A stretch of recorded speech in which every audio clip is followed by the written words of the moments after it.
All right, so without further ado, school's in session.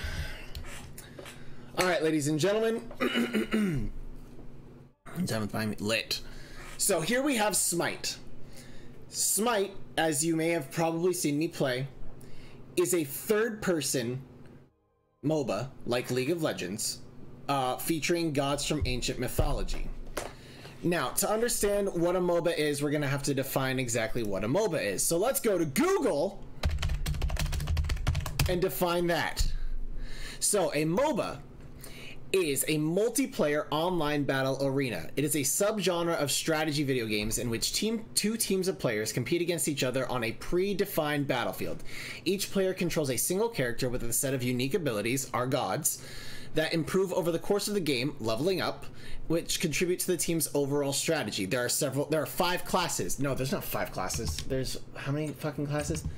No, there's 5 classes. I was right. I was correct. There are 5 classes in this game of gods that you can play as, each one having their own strengths and weaknesses, like any gods in like League of Legends.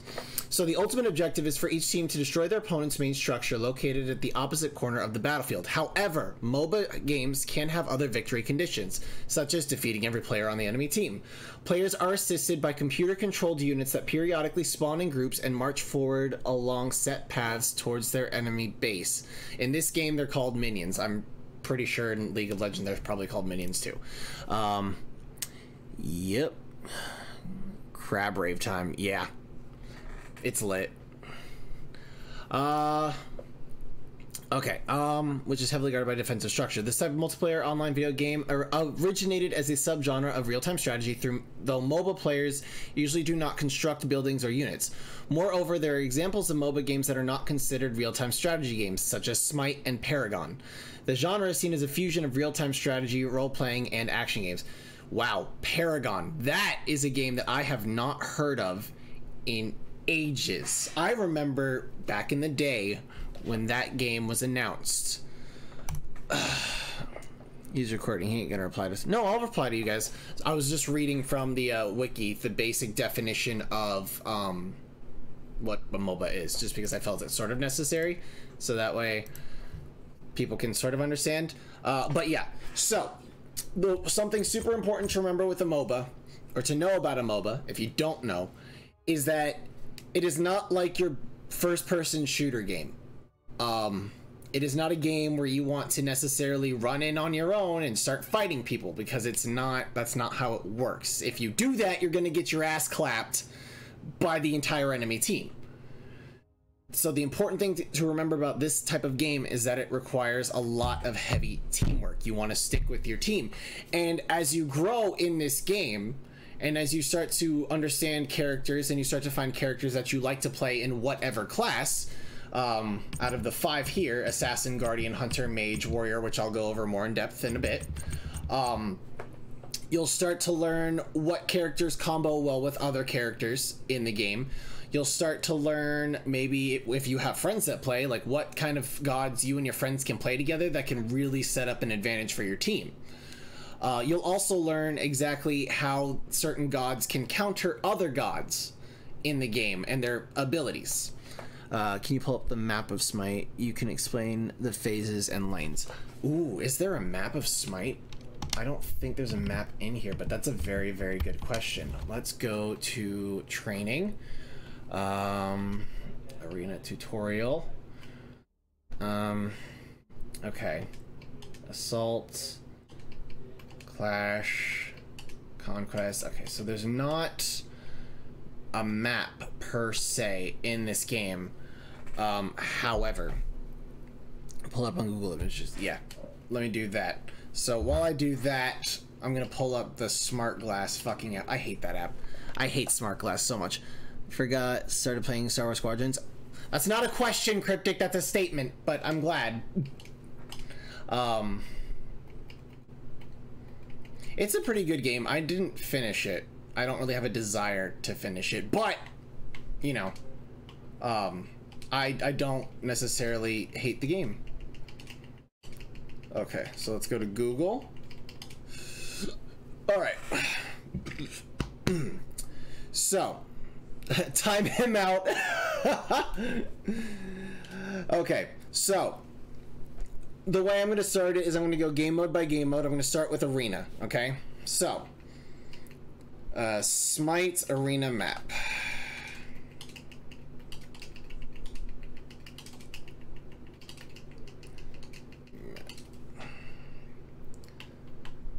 Alright, so as far as I'm aware, this is the most recent updated map for Arena, except you see the top left and right little things there. Those aren't real. Or they're not. It's not that they're not real, but they're not phoenixes. There's no phoenixes in Arena. Arena is literally a 5v5, essentially TDM. Team combat is still more or less important in this game mode because, like, you know, one person, unless somehow the entire team is a bunch of fucking bots, cannot take on the entire team or the entire opposing team. So understanding how team combat in Arena works is super important. In Arena, each team starts off with, I believe, 500 points, and the first team to lose all their points, it would get, which is hitting 0, is a loss. In the middle, if you'll see right here, straight down the middle, there's a portal on each end. The portal's not necessarily highlighted, but it's there.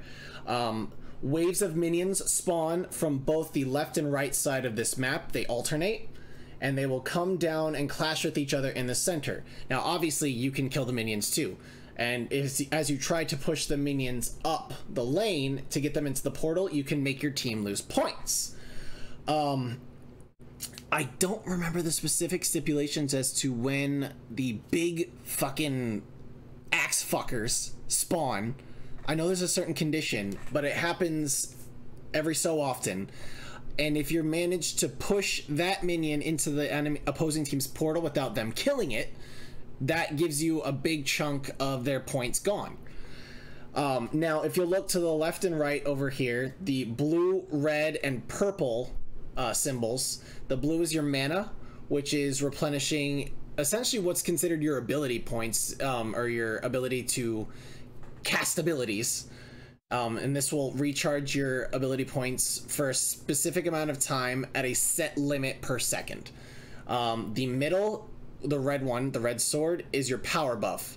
This is a boost to attack power, either magical or physical, to any god that picks it up. And then the purple sword here is attack speed. This is typically used by assassins, some warriors, and every hunter if you would really want to. I know some people don't really build hunters attack speed. Like, I know there's at least 1 or 2 hunters that I play that I don't really build attack speed, but you can never go wrong building a hunter with attack speed.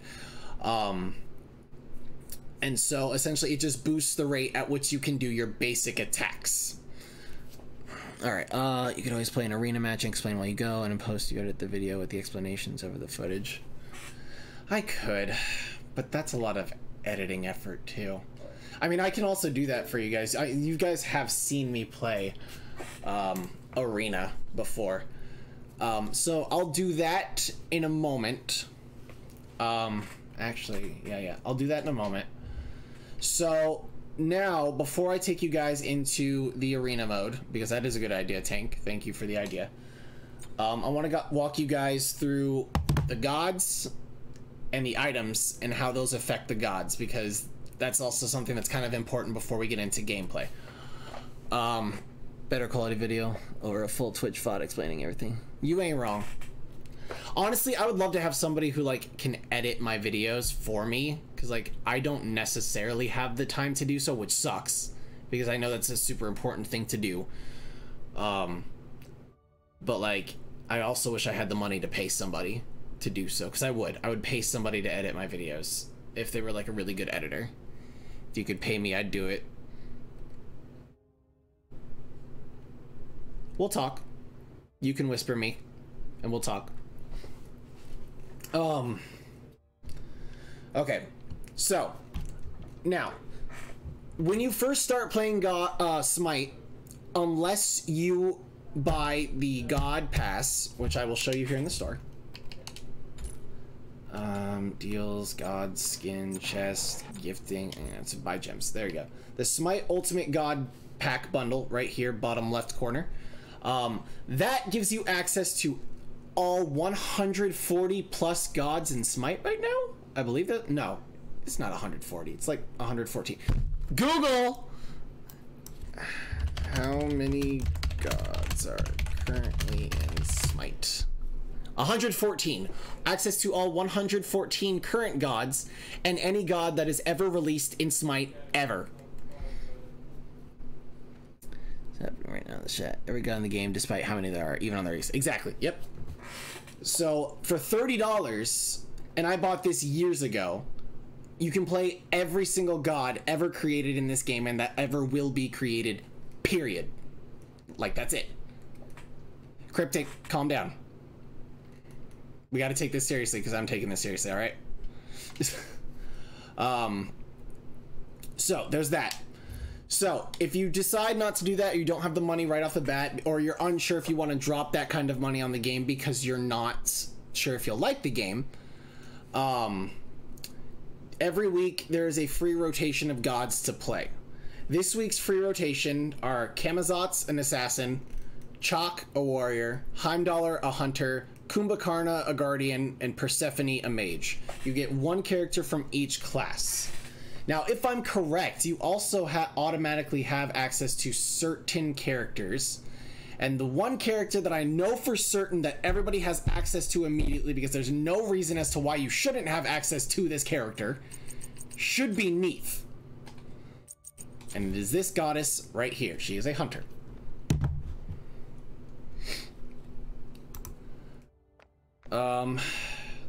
Okay. So, every week there's a new rotation of gods. This gives you the ability to test out gods that you might be interested in, to test out gods that are in the game. I know that whenever they drop a new god, they believe that god goes on free rotation too, for a little bit for everybody to try out. And then you can also purchase gods with in-game currency. Now, there's two different types of in-game currency in this game. If you look up where my name is in the top right corner, you're going to see the yellow symbol and the green symbol. The green symbol are gems. Gems you can earn in-game, but only every so often. And you can also purchase them with real currency, or microtransactions. And you can use gems to buy gods or skins. Now, the yellow currency is called favor. You earn favor through every single match that you play. There are boosters that can boost how much favor you earn per match, and sometimes you earn them through things like the battle pass. Favor can also be used to purchase gods or skins, but they are charged at a much higher rate than gems. So, unless you sit here and constantly grind for favor, it's one of those things where you're probably better off just spending $30 to buy the god pass to get access to all the gods so you can try shit out. All right. Now, skins are a whole fucking...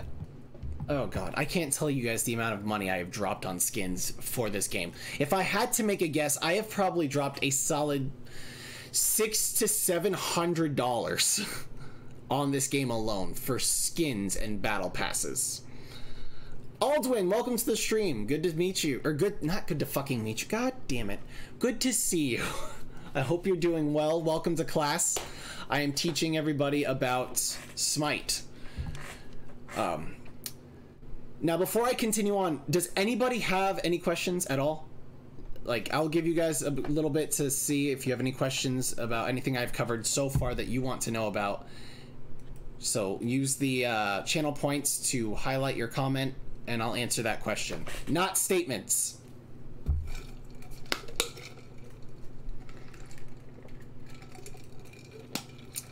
You graduated today. Congratulations. That's awesome. I'm happy for you. That's great. Did you graduate from college, I would assume, or university, right? Also, please ignore the fact that Neat is very gifted in the upper regions.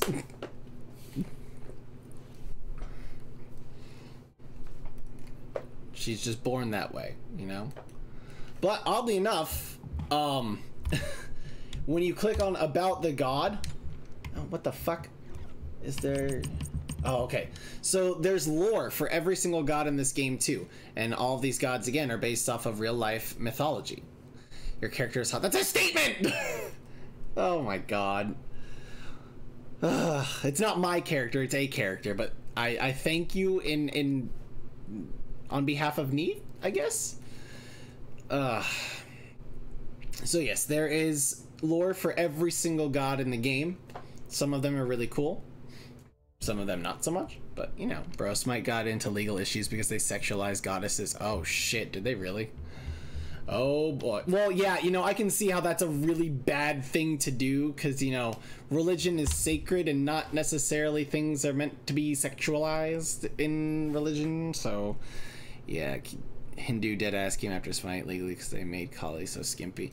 I'm pretty sure that's why there's no more, like, new Hindu gods, isn't it? Because, like, I think something I could be very wrong, but I remember seeing in a chat during one of the SPL leagues that Smite doesn't do gods anymore for currently existing religions that are still practiced, and so they don't offend anybody. And Freya is in the game. Freya is a mage in this game. She is right here. So yeah, although I see a lot of people use Freya more as an assassin than as a mage, but I have actually not played her because she doesn't really interest me as a god. I don't really I don't fuck with her ability set, but Norse mythology is great. All right, so assuming that nobody has any questions, difference socially speaking between mythology and religion. That is true. All right, we're gonna go and start to cover things like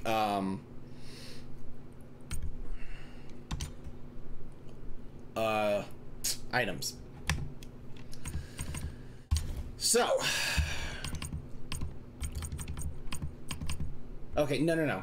You know what? Because it's Neith, and because I'm pretty sure that I'm like 99% sure she's a god that you have access to no matter fucking what. We're gonna cover abilities and then we'll cover items. So, each god has 5 abilities. One of those 5 abilities, which is the bottom one... Oh god, where the fuck is it? Broken Weave. Up, use the last location. Ability buff. Okay, yep, that's exactly what I thought. Okay, so the bottom ability right here for every god is called their passive ability. A passive ability is an ability that a god has that activates in the background given when a certain parameter is met, or just periodically, or because it just needs to fucking happen, like Neith's, for instance. So Neith's passive ability is a broken weave appears at the last location that each enemy god dies. The broken weave gives her abilities secondary effects when used on the broken weaves. These weaves last for 1 minute. So to explain this, as somebody who's played Neith, when an enemy god dies, if another god or minion walks close to this broken weave, if you fire an ability at it, it explodes and stuns. And that's just what her passive ability does. Now, her first ability is called Spirit Arrow. So Neith fires a shot that passes through everything. Each enemy hit takes damage and is rooted. I'll go over that in a second. If the Spirit Arrow hits a broken weave, the weave detonates, as I said, dealing an additional 100% of damage and applying the root to all enemies in the area. So, what it means to be rooted in this game is essentially a stun. And based on your crowd control immunity via items that you build, or just the god's stats, that stun lasts for a set duration of time based off of those stats and parameters. And this, if you learn how to like really hit your shots with the Spirit Arrow, it can be very helpful with Neith. Neith, however, is one of those gods that has sort of fallen off the meta, but every now and then I get somebody in a match who's just really fucking good with Neith. Her second ability is called Unravel. She neatly unravels the world weaves, damaging all enemies in the target area, reducing their attack speed while increasing her own, and healing Neat for each enemy hit up to 3. Any broken weaves in the area are removed, healing Neat an additional amount. So what that means is this ability basically does damage and grants Neith built-in lifesteal. Lifesteal is an effect that when you hit an enemy, you basically take a little bit of health and it heals you as a character.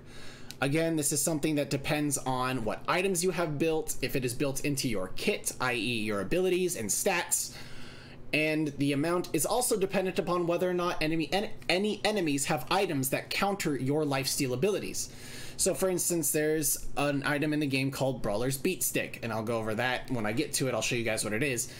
If an enemy has that built and you get hit with that item, or not hit with that item specifically, but hit by them because they have that item built, your healing abilities are reduced by a certain percentage. Not continuously, I think it's a one-time thing. So yeah, keep that in mind because that's a thing. So there's that. Now, backflip, this is an ability that's sort of like an escape. Not all gods have escapes, so keep that in mind too. I personally recommend playing gods that have escapes of some type, whether they're leaps, teleports, jumps, whatever, because that will kind of help you, at least in my opinion, feel a little more comfortable in adapting to the flow of the fights as you learn about the game, and it makes it so you can get away from dying a little easier. So Neat is one of those really good rounded starter characters, and unless you become absolutely cracked with Neat, then you can continue playing her if you want. I personally want a diamond Neat just to say that I have a diamond Neat. Neith backflips through the air, creating a broken weave as she leaps while damaging and slowing enemies in the area in front of her. So when you fire off this ability, it has a sort of cone shape, a really wide cone shape. And any enemy in that area, as it says, is slowed and damaged, which I actually didn't know did damage, but it does. And then there's World Weaver, which is her ultimate. Your final ability is always your ultimate. Neith charges up and fires an arrow across the world, seeking its target through obstacles. Enemy gods take damage and are stunned. The arrow can be fired quicker for diminished results. So, when you power up this ability, you're going to see a little blue circle. When that blue circle fills, that's when it's at max power, and it stays that way. This is an ability that can technically be used as a snipe. So for instance, and I'll show you guys because I will play as Neith in a combat scenario. I guess we'll call it that. I can't intelligently think of any other phrase for it. So essentially, as long as somebody on your team or a minion or some type of enemy has sights on an enemy, let's say you're in a fight, they have like a pubic hair of health left and they're running away, and your basic attacks and your abilities, excluding your ultimate, can't hit them. If you have line of sight or something has line of sight of that enemy and you hit your ultimate with her, you can use this snipe because the world around you will go black and white and you'll see them in a red outline, and it will follow them as you fire it, and it will follow them and it will hit them. And as long as they don't have a relic called Aegis, which can protect them from death, from damage for a certain couple seconds, they die.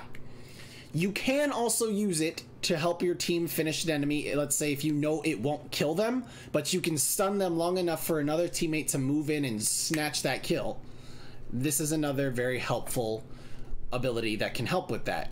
So that's just something to think about, you know? Now, what I want you guys to notice is when it says damage, how there's multiple numbers. These multiple numbers are as you level up the ability. As you level up, you can level up one ability per level until eventually all your abilities will get maxed out at level 20.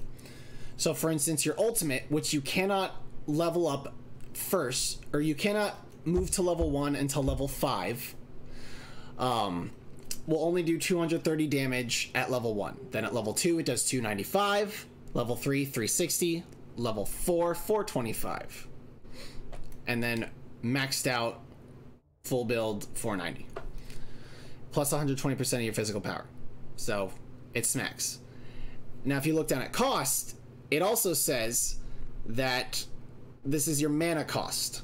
So remember, if you guys refer back to that little blue pot when I was showing you guys on the map of the arena, mana, each god has a set amount of mana at the beginning of the game. You can buy consumables to also replenish your mana. You don't necessarily have to rely on getting the mana buff. But each ability that you cast costs mana. So for this ability, for instance, it starts out costing 80 mana, then 90, then 100, 110, then 120. Which, I mean, it makes sense because, you know, as abilities get more powerful, they should probably consume a little bit more quote-unquote power. Magic the Gathering. Exactly. All right. Are there any questions about this? This is a character breakdown. This is essentially the breakdown of a hunter. So I'll give you guys a little bit here to ask any questions you have. Oh, I also forgot to mention, before we do that, each ability has cooldown. Gotta go. Enjoy your class. Thanks, Tank. I appreciate you dropping in for a little bit, brother. Hope you have a good evening. Each ability you cast has cooldown. Cooldown is the number of seconds that it takes for that ability to become available for you to use again. How about I say it this way? You're bored and you want to leave. That's what he wants to say.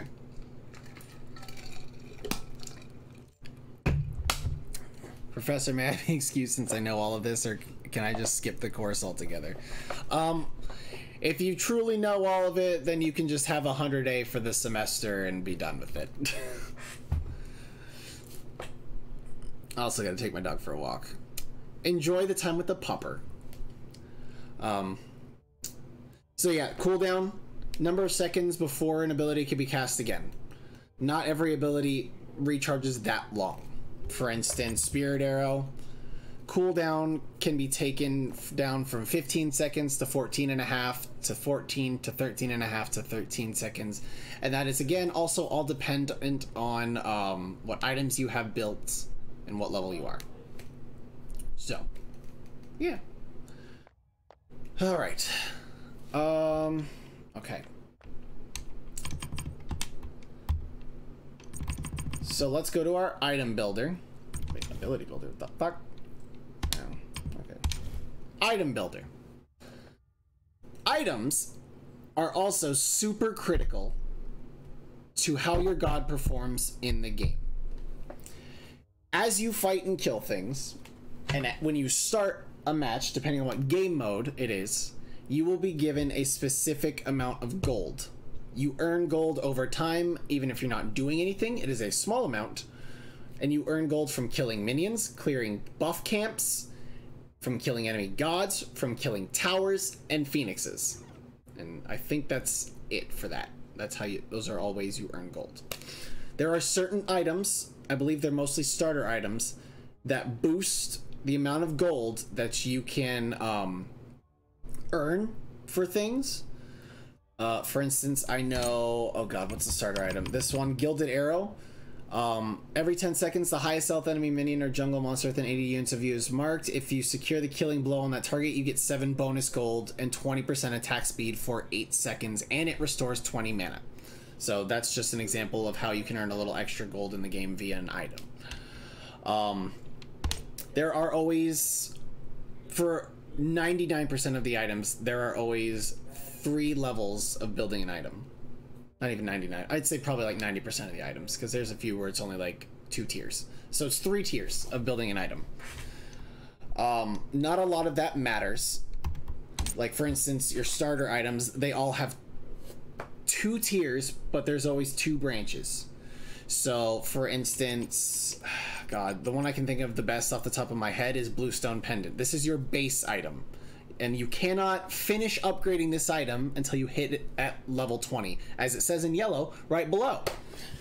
So the left-hand branch of Bluestone is called Bluestone Brooch. That is the max upgrade of that item. And the right-hand branch is called Corrupted Bluestone. And that is the right-hand branch and all that jazz. Boy, talking and teaching is hard. Teachers have a hard job, guys.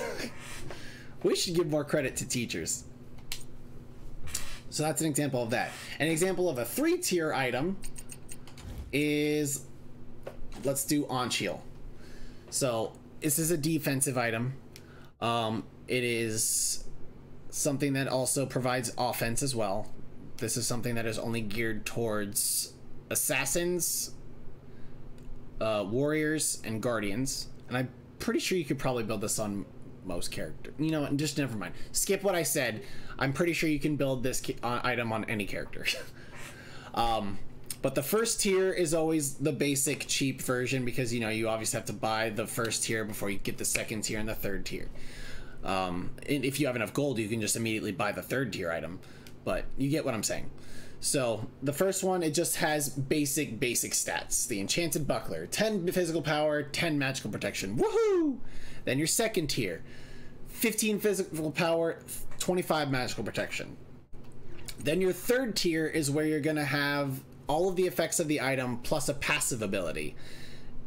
And most items have passive abilities, I'm pretty sure.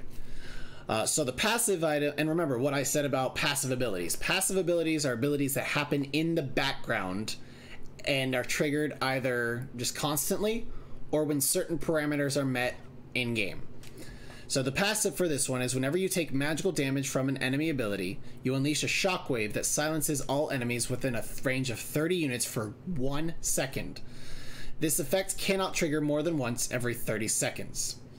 So if that ability triggers on this item, you'll notice on the left-hand side of your screen where all of your item builds are, that there will be a countdown timer, and that countdown timer is basically signaling when the passive ability of this item can be triggered again. Does that make sense? I hope so. Oh, okay, wow. So, now that we're here about this, for each class of character, there are specific types of items that you want to build. When it comes to hunters,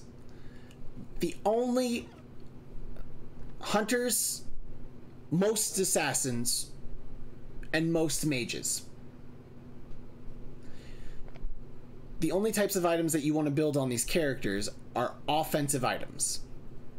You don't really... I very, very rarely have ever been in a situation where I've built a defensive item on a hunter. Occasionally I'll build it on a mage depending on how powerful the team that I'm facing is. And occasionally I will build it on an assassin because of how squishy assassins are. Mages are also considered squishy as well. And squishy, to define that for you guys, is essentially a character that can be easily killed and it doesn't take a whole lot of damage, and they don't have a whole lot of defensive capabilities to defend themselves against that damage. So with Neith, God, I don't even know what people build on Neith, to be honest. Let me go. I'm gonna sin again. I'm gonna go to Smite Fire, so I can give you guys an example of a build for Neith. Smite Fire is also a really good place to go. By the way, I'll put that down in the chat. www.smitefire.com. Oh, that's 4 W's. I don't know if it'll let me do it.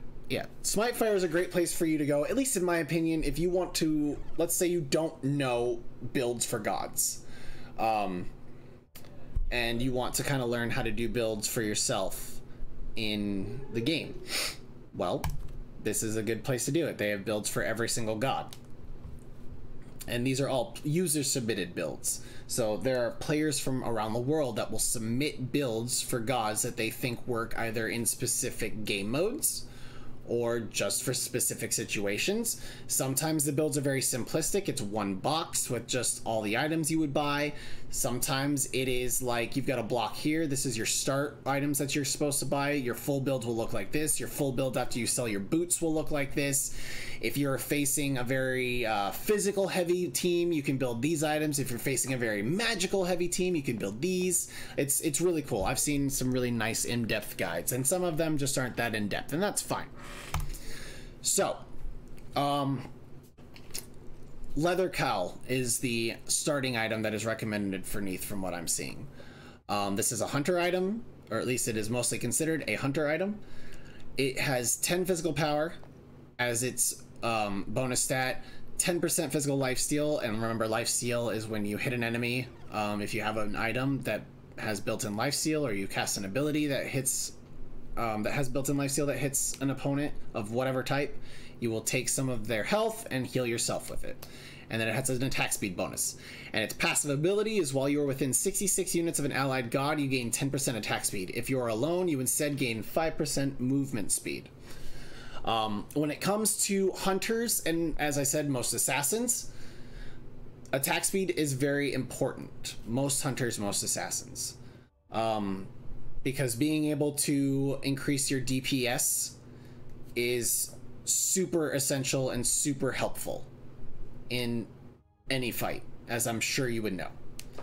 So let's say you would start with Leather Cal. Boom, there you go. This is your starter item. And the good news is I'm going to take you guys back really quickly. If you click on a character that you're interested in playing and you go down here to Item Builder and you select these types of items, you can save this build. And when you start up a match with this character specifically, all of these items will be preset for you to buy. So you can just go click, click, click, click as you need to. And as you like go back and all that jazz. So yeah, what the fuck does standard. Oh, Jesus. I didn't know that was a thing. Good God. Okay. Wow.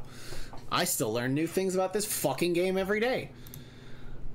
So I don't really like this build that I'm looking at though. That's a build, all right.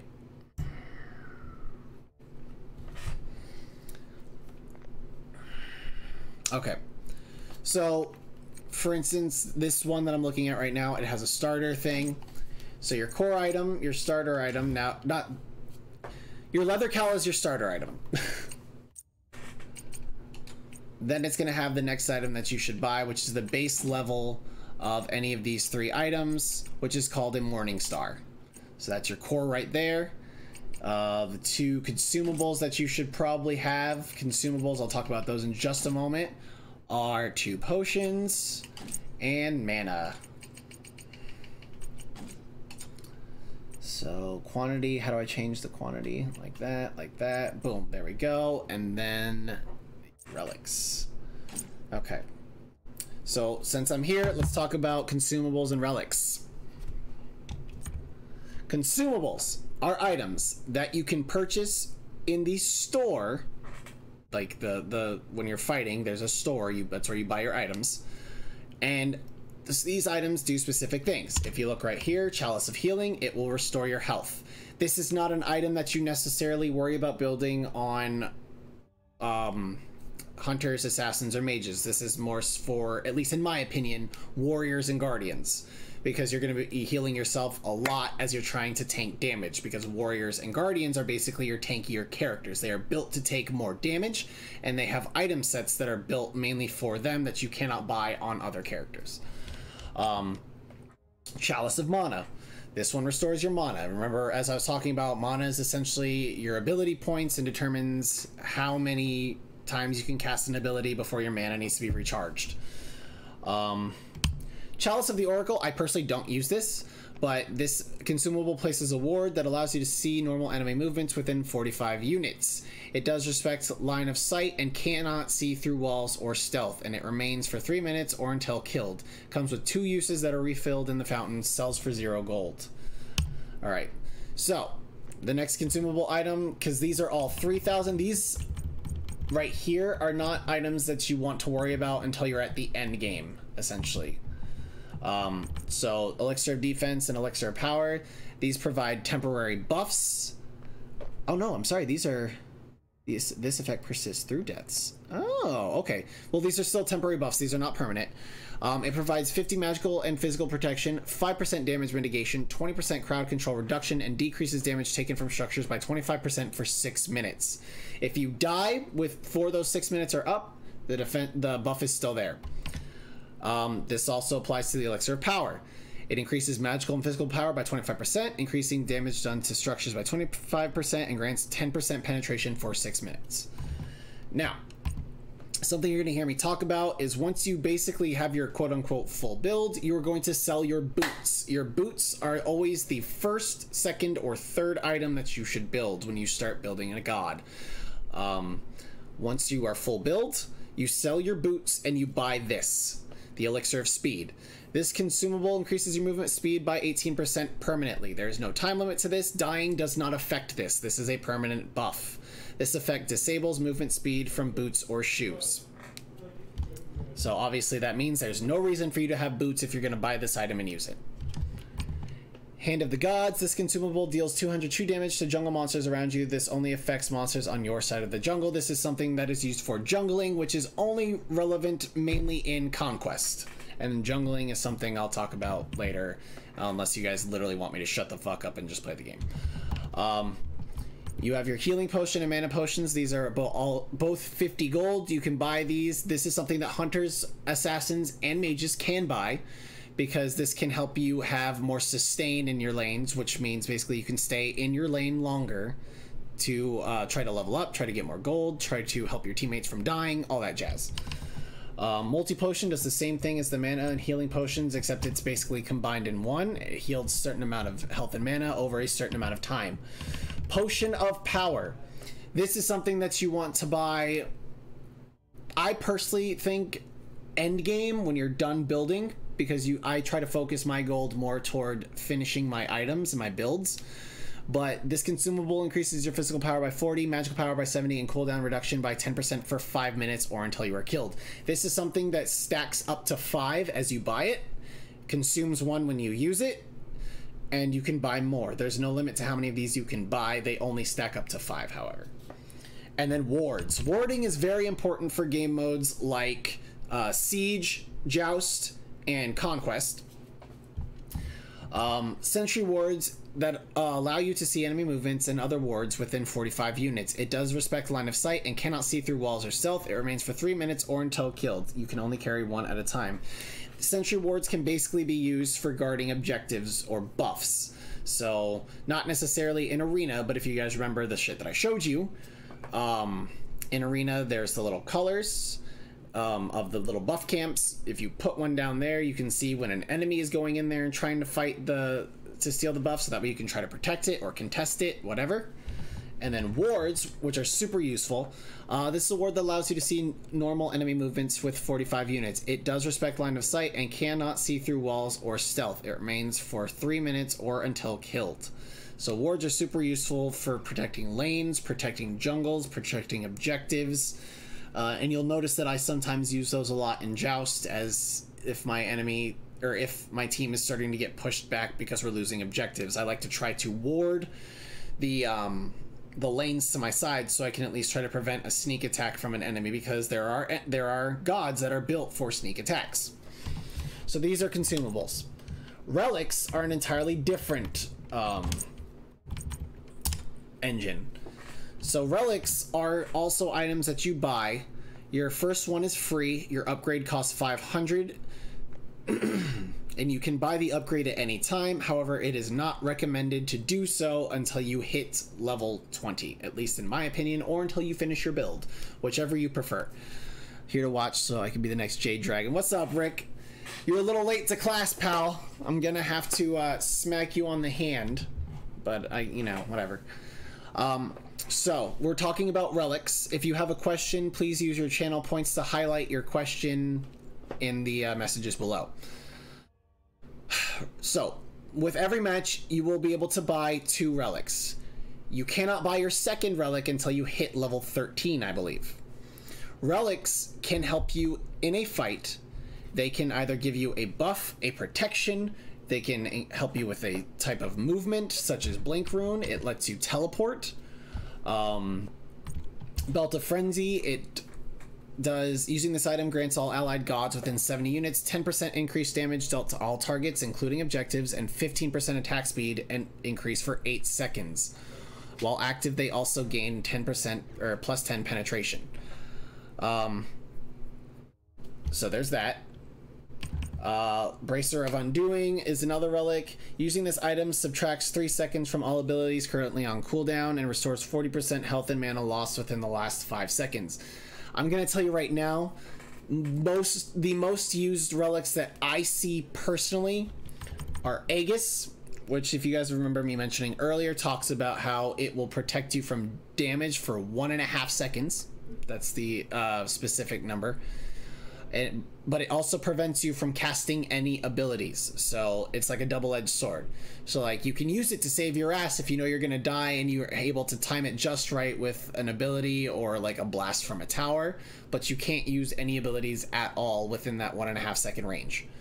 You are able to still move and run away. Blink is something that I see certain guardians, certain warriors, and certain assassins use because it allows them to immediately hit their target. Using this item will allow you to teleport up to 45 units away instantly. After using this item, you gain a 10% damage mitigation buff for 2 seconds, so that way you can't get immediately Goomba stomped necessarily. But this item cannot be used if you have taken or dealt damage in the last 3 seconds. So if you're being attacked by enemies, unfortunately, if you're still taking damage, this item is going to be absolutely useless to you. It is literally mostly used for surprise attacks. Cursed Ankh.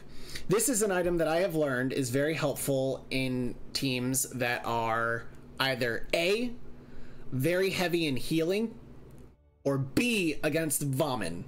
Vaman is a Hindu god, and his ultimate basically makes him a giant fucking man baby. He does a lot of damage, and he heals himself at the end of his ultimate. And the more you hit him, the longer his ultimate lasts until it hits a certain limit, obviously. But if you hit him with the Cursed Ankh upgrade, this will reduce the amount of healing that his ultimate ability will do.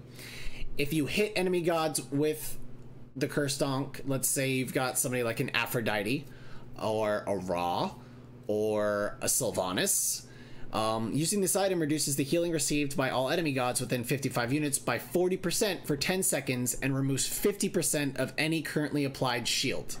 Enemies that are healed by god abilities while affected by this curse take 20% more damage from all sources during the duration of the curse.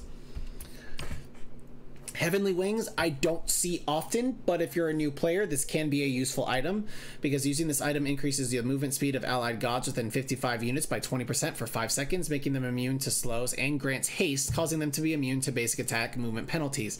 I personally mostly use Heavenly Wings as an escape back when I was really starting Smite, because it was a good way for me to get out of a situation quickly if I was playing a god that didn't really have, as I said earlier, a jump, a leap, a teleport, whatever. But if you're really like ballsy, you can also use this to basically chase down an enemy god and catch up to them faster, so you can hit them with an ability. How you really use it is up to you.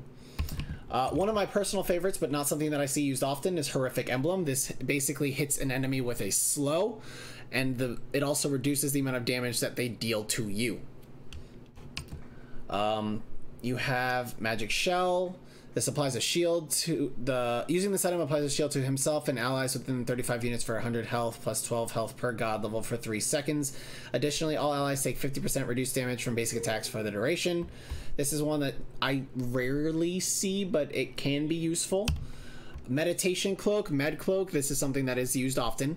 Using this item restores 75 health and 12 health per level and 30% mana to all allied gods within 35 units. Allies affected by Meditation Cloak have their abilities mana cost reduced by 30% and their ability cooldowns reduced by 1 second upon use. Phantom Veil allows you and allied gods within 35 units to pass through the players and player-made objects for 10 seconds. It also provides a 10% damage mitigation buff for 5 seconds. Damage mitigation, just so you're all aware, is basically reducing the amount of damage that you can take. Purification Beads. This is an essential item for almost any type of match. Always. Like 95% of the time, you will probably need to have beads at some point. Using this item removes crowd control effects and makes you immune to new ones for 2 seconds. So essentially what this does is crowd control is... the best way to put it, as I was talking about Neith earlier, if you guys remember, when she launches her spirit arrow, if it hits one of those broken weave circle things and how it explodes and roots somebody, that is considered crowd control. If you pop your beads when you get hit with that root, it breaks the root, it doesn't last very long, and you can walk away and possibly escape getting fucked.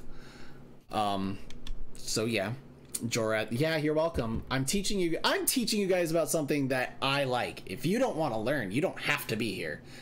Not to sound like a dick, but you know, that's just the truth. Shield of Thorns, I don't really see this item used often. It reflects damage back at anybody who's attacking you.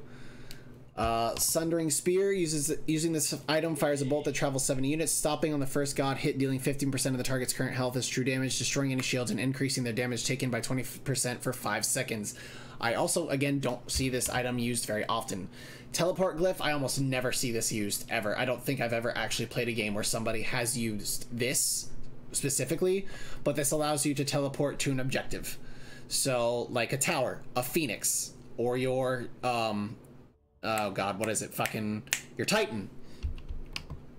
And that is it. So that is it for consumables and relics.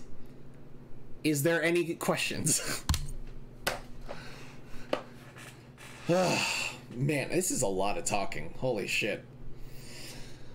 I didn't realize breaking the game down like this would be so tiring.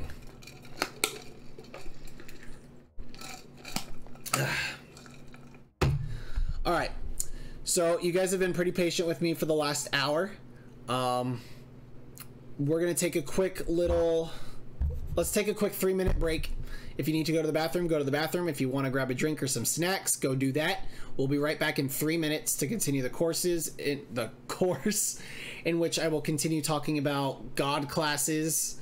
I won't go too much into depth with the items because I think for the most part I can give you guys just a basic rundown of items.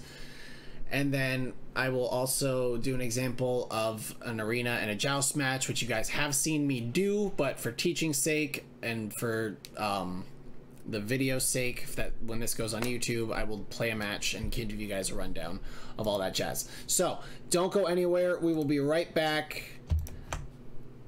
All right, beautiful humans, I'm back. I appreciate your patience. I don't know why I'm putting these fucking headphones on. We're not playing anything yet. Okay, so I'm going to give you guys a brief rundown of characters and character definitions. So, as you guys remember me mentioning before, there are 5 classes of characters. There is Assassin, Guardian, Hunter, Mage, and Warrior. Assassins are characters that are mainly purely offensive. These are your characters that are mostly burst damage characters, meaning they can do large amounts of damage in very short periods of time before needing to kind of back up. These are characters that can be used to quote-unquote assassinate gods if they are close to death and you know you can finish them. But these are also very squishy characters that can be killed easily if caught out on their own without the support of their team, or if you have a whole ass team collapse on you, which happens. It fucking happens. It sucks, but it happens. So this is the type, I personally don't recommend starting Assassin, but that's just me. I like to try to ease my way into characters that may be a little more challenging for me to learn. I think personally that Hunters and Mages are easier to start with because they're a decent balance, but Hunters more so because Mages can be squishy, whereas Hunters aren't always squishy. So that's an Assassin. Guardians are tanky as fuck. These are characters that are mainly built to be built offensively. Lately, within Season 8 and some of Season 7, there was a meta where you would build the Mage Guardians as mages, and they would just smack the fuck out of everything, and I don't know why that was a thing, but it was a thing. But that is typically not the way they are played. Guardians and Hunters will typically go together in the support carry lane of Conquest, which is the 5v5 3-lane map, which I'll talk about later, or maybe at some other point, or show you, either way. But Guardians are supportive characters. They're tanky, they're supportive characters. They can heal teammates. They can provide stuns for the enemy team.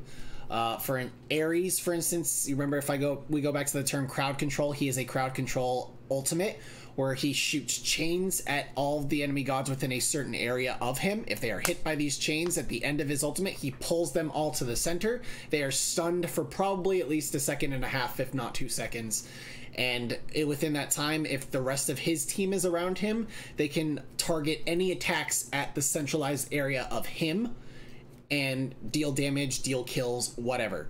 To counter his crowd control, this is when you would use purification beads. Another one, Khepri. Khepri's, is it his ultimate or his passive? I don't want to talk out my ass when I can easily just do this. Scarab's Blessing, yes. Okay, so this is his ultimate. Khepri blesses an allied god, immediately cleansing them of all crowd control, as well as granting them movement speed and immunity to slow effects. If the marked ally would die while blessed, they are instantly revived with a percentage of their maximum health at Khepri's location. Executed allies do not revive. There are a handful of gods that have execute abilities. I know for sure Achilles and Ao Kuang have execute abilities. I can't necessarily say that I know of any others, but there could be others. So, you know, Khepri, big tanky hug bug, as I like to call him, as my friends like to call him, because he has this ability, Abduct. He lunges forward, dealing damage to enemies he passes through. If he connects with an enemy god, he stops, grabs them, and pulls them backwards while gaining increased protection. Enemies are silenced for the duration of pull, so he gives you a little hug and he pulls you backwards to your death. Yep. Guardians are very tanky characters. Yeah. So if you enjoy playing tanks or supports, Guardians are a good class. Then you have Hunters, and as I stated earlier, Hunters are basically purely offensive as well. The types of items that you want to build on them mainly are attack speed, critical chance, lifesteal, penetration. Those are all items that are incredibly critical to their builds, and each god differs in how many of each type of item you want to build. For instance, what I'm seeing lately, at least in the Pro League, is I don't ever see, if at all, critical being built on Chiron. They basically build mostly attack speed on him and a little bit of attack power. But if you play a goddess like Izanami, you want to build attack speed and critical, because she can melt the fuck out of people with it, and it's kind of really fun to do. It doesn't always work very well in game modes outside of Arena, but if you're playing Arena and you build an attack speed crit build, she melts, and it's really fun. Then you have mages, and mages are my personal favorite class of characters to play. I don't know why, they just are. They're really fucking fun. Mages, most of them, if not all of them, are very squishy. They can be taken down easily if you're not careful, or if you don't know how to play the god very well. You have certain gods that are basically mainly offensive. Oh boy, excuse me. In my terms, I play Merlin very offensively. He's one of the diamonds that I'm very, very proud to have, because I love Merlin. I think his entire kit is really fucking fun. He's definitely a burst mage, as well as Hebois. He was my very first diamond, and I will forever be proud of getting him as a diamond. You have some mages that are healers, like Aphrodite and Ra. Ra is another healer. Who else is... I think there might be one more. I could be very wrong. Oh, yes. Nuwa. I'm sorry, not Nuwa. Chang'e. Chang'e is a healer, technically, as well. Her abilities, and the fun thing about her abilities is her abilities will damage enemies while healing you. It's really great. And Hell does have a heal ability. I know that for a fact. So there's a couple mages that are healers, but the rest of them are basically offensive. But just because they're healers doesn't mean that you can't play them offensively. Like, you guys have seen me play Ra. For the most part, I can smack the fuck out of people with Ra. But that's only if I have a team to back me up and that can support with it, you know? And then there's warriors. And warriors are a different breed of characters. You can build warriors either way. You can build warriors super offensively, or you can build them super tanky. There are items that allow you to balance both. There are items that are purely protection heavy, and then there are offensive items purely. Most of the time you will not build lifesteal on warriors, and you will not build lifesteal on guardians unless they have a kit that kind of helps with lifesteal. For the most part, you're going to build items on these characters that either A, increase the effects of their abilities, or B, just make you a giant fucking walking damage wagon. So for instance, Chalk. We take a look at Chalk really quick. He is a god that you can go either way with how you build him. Oh, he has pierced nipples. I didn't know that. But there is one item that some people, myself and Dalton included, know that is really good to build on Chalk. It's a utility item. It is the Shield of Regrowth. So Shield of Regrowth, if we go to the passive of Shield of Regrowth, after healing yourself from an ability, you gain 30% movement speed for 4 seconds. This cannot occur more than once every 10 seconds. And then it has those effects right there. On a character like Chalk, Chalk summons a rain cloud, essentially, that rains on him and heals him.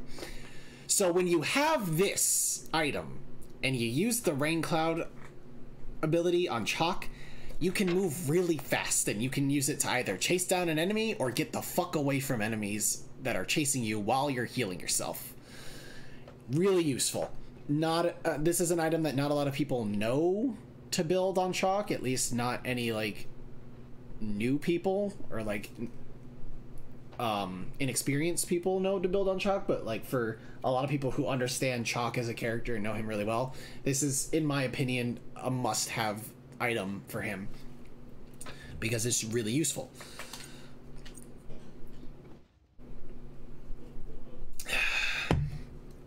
Okay. But yeah. So I think that's basically most of things that are useful or helpful to know about Smite. It's a fun game. If you're somebody who enjoys these type of games, I definitely suggest giving this game a chance and playing it. We will now queue up for an arena match. I will play as Neat, one of the starter characters, so you guys can kind of see an idea of how to either A, build Neat, or B, just play her. Something to note too, when you first start playing Smite, an option will be turned on for the game called auto build. This will basically build items for you in a preset way when you go back to the fountain. This is something that's very useful for people who are just learning to play the games, so they can kind of worry first about understanding the characters and how they work instead of having to worry about items and the character. It is something that I had turned on for quite a while with Smite until I really learned how to play it and became more comfortable with it. And you can turn it off. So yeah, I believe you can go to settings, user interface controls, targeting now, display, video.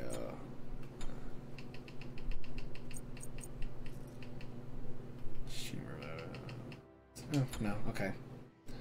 Well, it's not there, but it is in the thing.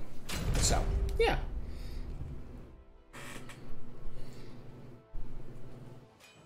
So we're currently playing Arena. This is the 5v5 TDM-esque game mode.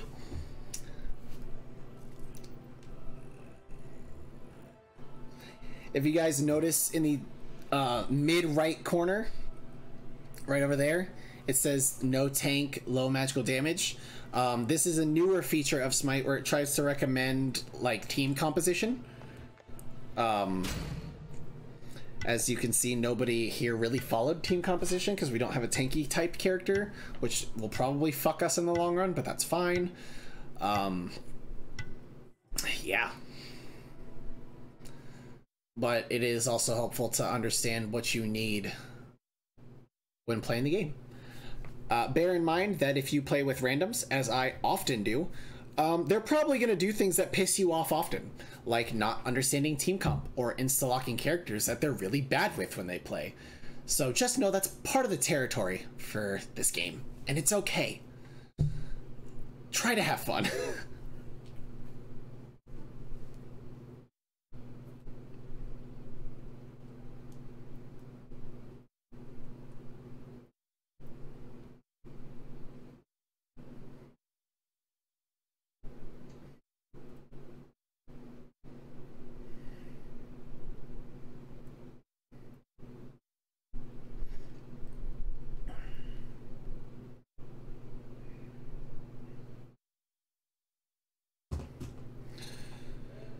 Oh boy. So, to deviate from what we're talking about, how are you guys today?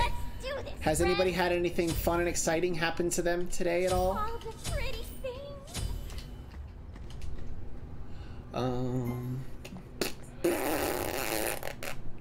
So, okay, in this instance, I'm gonna build a cursed Ankh first as my items, because there's no, I lied, I fucking lied.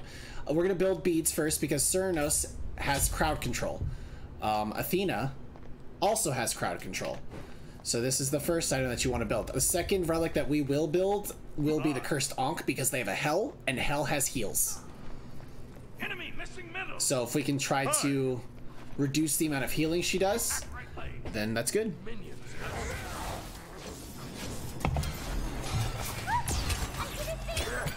Today's been boring as fuck all. Yo, I feel that. I was in the car dealership for 4 fucking hours while they changed my oil and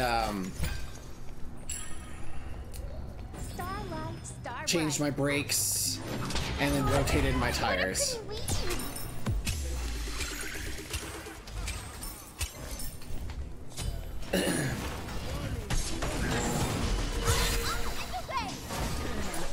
So something to notice or to take note of as I'm playing is that there are a lot of abilities that are really good to use in conjunction with each other. So when you use your abilities, you definitely would like to try to combo them together if you can. And there are certain abilities, when you fire them in a specific order, that are effective, or more effective at least, after a previous or prior ability is used. Ally has been slain. I guess they've never moshed before. So you guys see what I did there? I locked them down with my spirit arrow and then hit them with my jump back, so that way I could slow them down and let a teammate get the kill.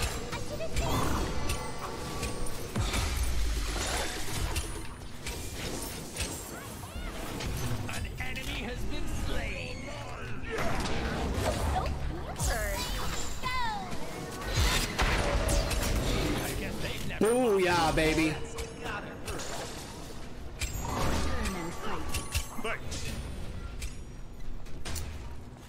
Getting a kitten next. Yay! Oh, that's lovely. That's awesome. Congratulations. Kitties are great. Okay, so you guys see I'm out of mana, so I typically want to retreat because I also don't have any items that will increase my mana right now. That Camazotz is probably going to get fucked. Or not? Wow, that's lit. Enemy has been slain. Good for him. He barely survived with like a dick hair of health. That's great. Oh, damn it. I actually did not mean to do that. There was no point to that.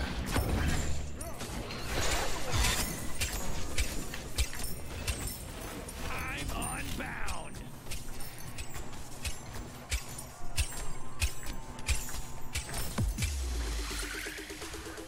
I guess they've never moshed before.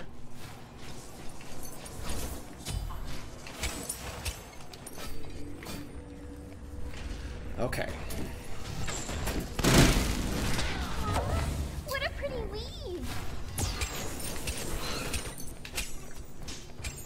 Alright, I'll check it out in a little bit.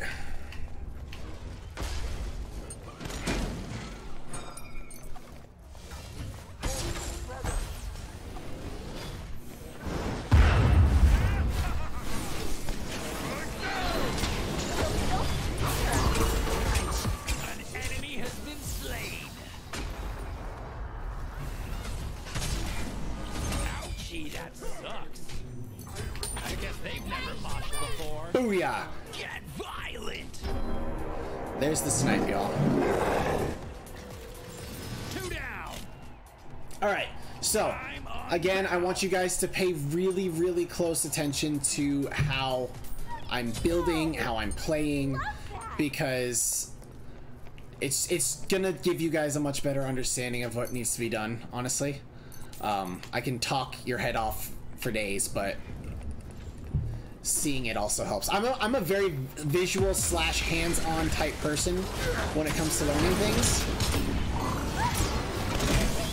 So Show me some teeth.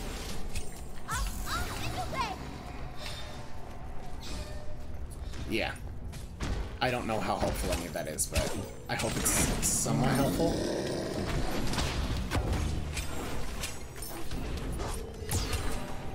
Rock on, man. Apology accepted.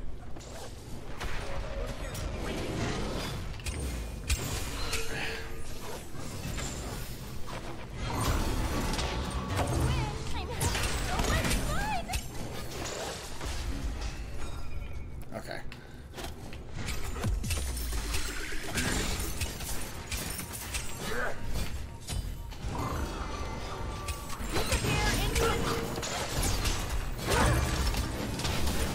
You have slain an enemy. Also, if like, if this ends up being really boring and you guys actually don't care, like, you can also tell me and be honest with me. God damn it, he body blocked that bitch!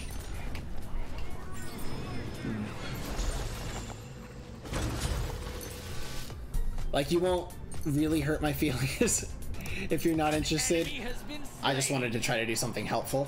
Back to back. Now So, I'm back to yeah. being Oh, the pretty thing. Okay, so we're gonna do the curse stomp for hell. Yeah, there you go.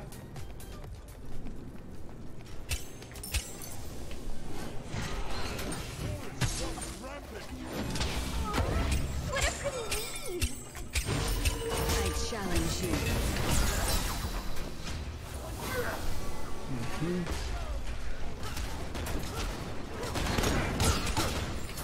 Damn it.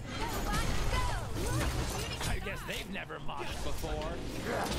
An enemy has been slain.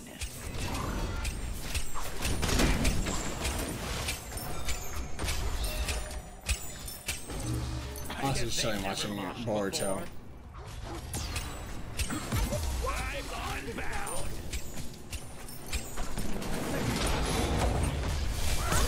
Man, we were looking forward to going to a concert together.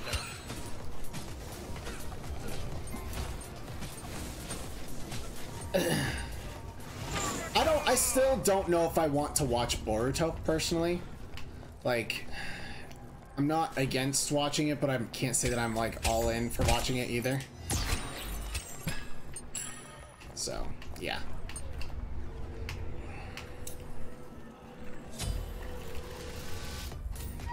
No, I just love that. I'm unbound. An ally has been slain. Apology accepted. Apology accepted. Apology accepted. Oh, are you fucking kidding me? What a pretty lead.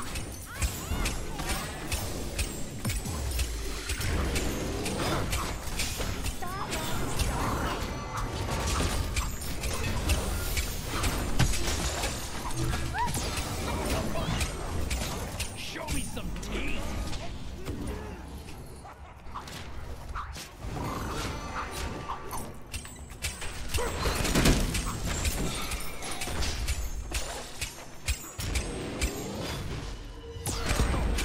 Take it to the grave. We get stuff like watching our tennis house and getting fucked up. We love our boys though. So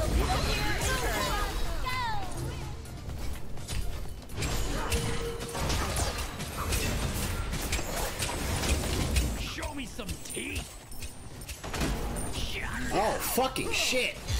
Whoa. Yeah, they deserve Wow. that. An enemy has been slain. Damn, I was hoping I could go flawless on this one.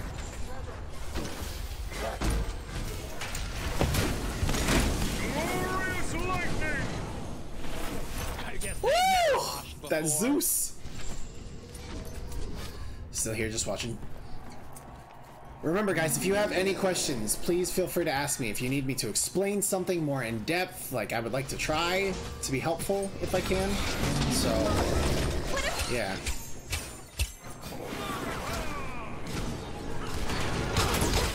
Send them off in a body bag.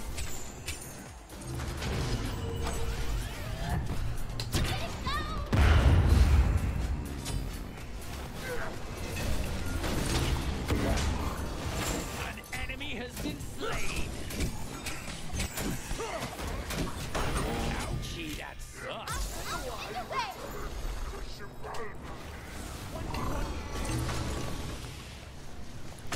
So what class did you play when you first started?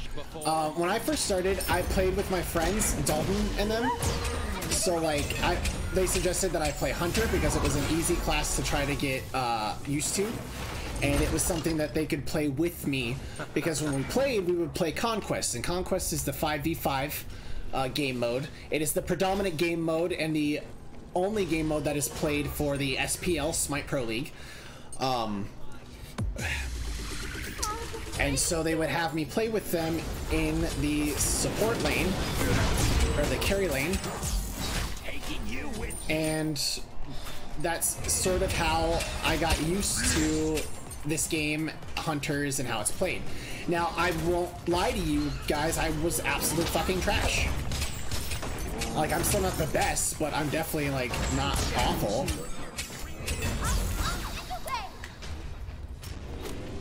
an enemy has been slain. Or at least I like to think that I'm not awful.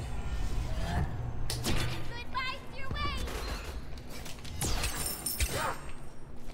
But that's just me. No, Naruto's not the one seeing the fucking everybody. Ooh, yes, daddy. Do the fucking.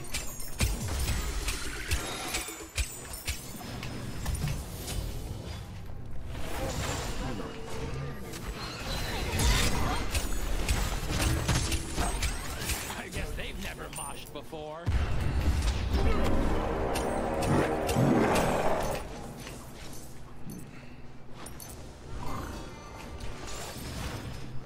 Ooh, guys, you are going really hard, and I respect the fuck out of it.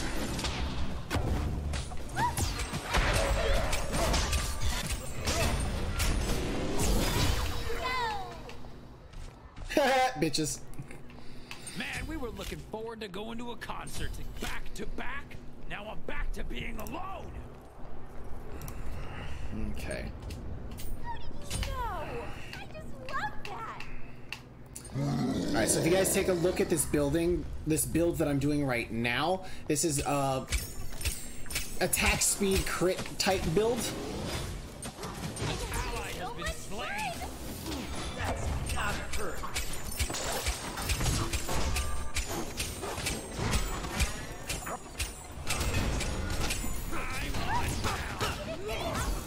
I'm unbound.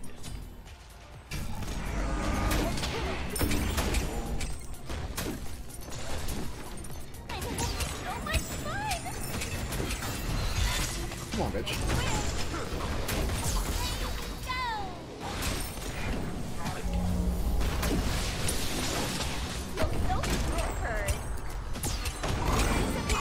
How the fuck? Oh, that's trash.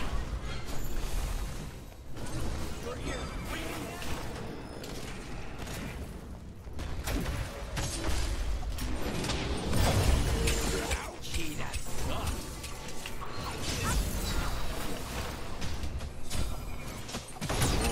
Man, we were looking forward to going to a concert together. That was a Oh, tour. trash. I'm unbound. Okay. Okay. Alright, so I've now completed my build. Turn and fight. Goal So now I'm gonna try to upgrade my starter item. I'm not gonna worry about upgrading my actual items yet. Left the game. You have slain an enemy.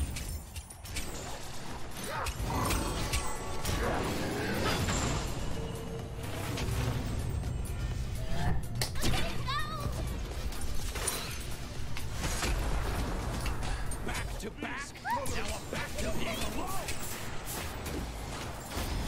I would like to know how that missed. Double kill. Show me some teeth.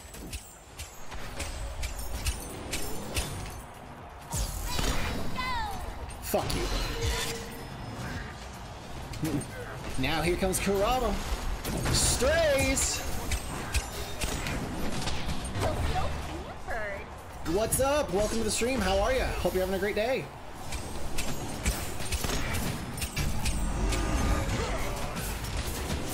Wow, what a bitch. It is your baby Neith. I've been trying to give people lessons on how to do this and how to play this game, and I'm using Neith as my basic example character. So, yeah. Because if I'm not mistaken, she's free to play no matter what, right? Smite's been stressing you out? Yeah, I don't doubt that, honestly.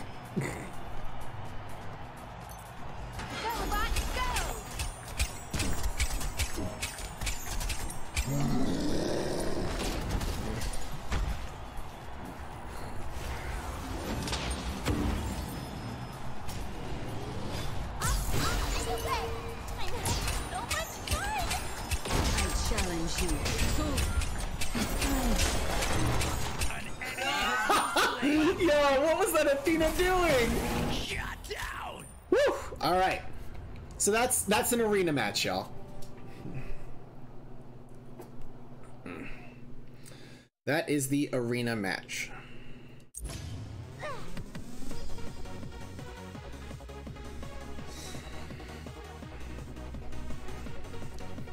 I had an Anubis who went 2 and 25 and an Odin who went 3 and 17. What the fuck? Why?